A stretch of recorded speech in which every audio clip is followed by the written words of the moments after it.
Okay, here we are, chapter 34.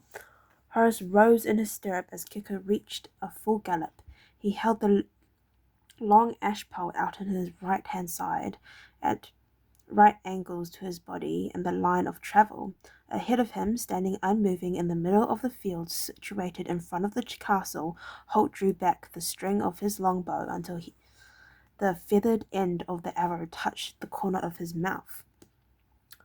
Horace urged the battle horse to an even faster pace until they had reached maximum speed. He glanced out to his right to make sure the helmet that he had attached to the end of the pole was still in the correct position, facing Holt. Then he looked back at the small figure on the grass before him. He saw the first arrow released, spitting from the bow with incredible force and speeding towards the moving target. Then, in almost an incomprehensible blur of motion, Holt's hand moved and another arrow was on the way. Almost at the same time, Horace felt a double concussion transmitted down the length of the ash pole he held out, as the two shafts slammed into the helmet within the space of half a second. He allowed Kicker to ease down to a canter as they passed Holt, taking the horse in a wide circle to come to a stop before the ranger. Holt now stood with his bow grounded, waiting patiently to see the result of his practice. Horace let the pole and the attached helmet dipped to the ground in front of him. Both shafts, incredibly, had found their way through the helmet's vision slits and into the soft padding that Holt had put inside to protect the razor-sharp arrowheads. As Holt took the old helmets in his hand, Horace swung his leg over the pommel and slid to the ground beside him. The grizzled ranger nodded once as he inspected the result of his great practice. "Not bad," he said. "Not bad at all." Horace dropped the end of his reins, allowing Kicker to wander off and crop the short, thick grass that grew on the tournament field. He was puzzled and more than a little worried by Holt's actions. After the challenge had been issued and accepted, Mr. D had agreed to return their weapons. Holt claimed that he had not fired an arrow in weeks and would need to hone his skills for the combat.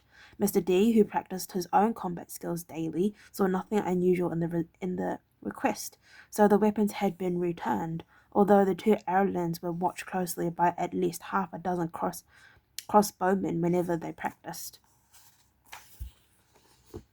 Oh, that's why we don't have it that close, because it's got the shadow here. Now it's less noticeable. For the past 3 days, Holt had instructed Horace to gallop down the field, the helmet held out on one end of a pole, as he fired shafts at the eye holes. Every time at least one of the two shafts had found its mark. Gradually, Holt managed to put both arrows through the tiny spaces he was aiming at. Yet this was no more than Horace expected of the ranger. Holt's skill with a longbow was legendary. There was no need for him to practice now, particularly when by doing so he was revealing his tactics to the Gallic warlord. "Is he watching?" Holt asked quietly, seeming to read Horace's thoughts. The ranger had his back to the castle walls and couldn't see, but Horace, moving his eyes only and not his head, could make out the black silhouette of one of the castle's many terraces, hunched over the balustrade, watching them, as he had done every time they had taken the field. "Yes, Holt," he said now. "He's watching, but is it wise for us to do this where he can see?"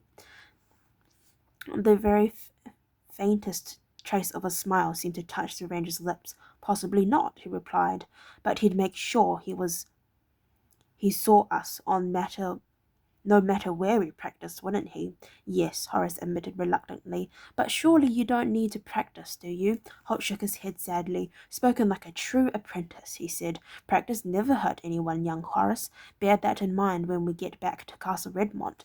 Horace eyed Holt unhappily as he eased the two arrows free from the straw and leather padding that filled the inside of the helmet.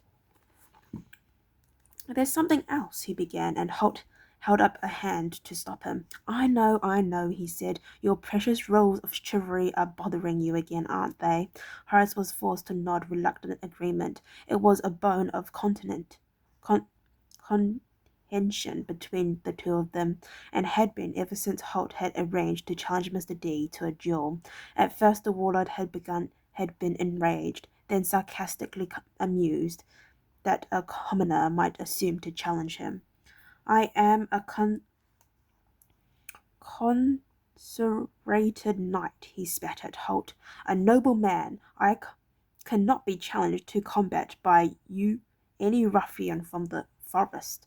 The ranger's brows had darkened at that. His voice when he spoke was low and dangerous. Inadvertently, both Mr. D and Horace had leaned forward to listen more carefully to his words.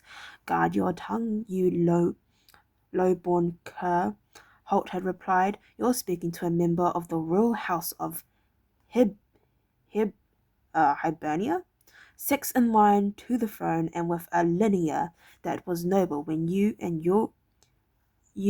yours were scouring the kennels for scraps to eat."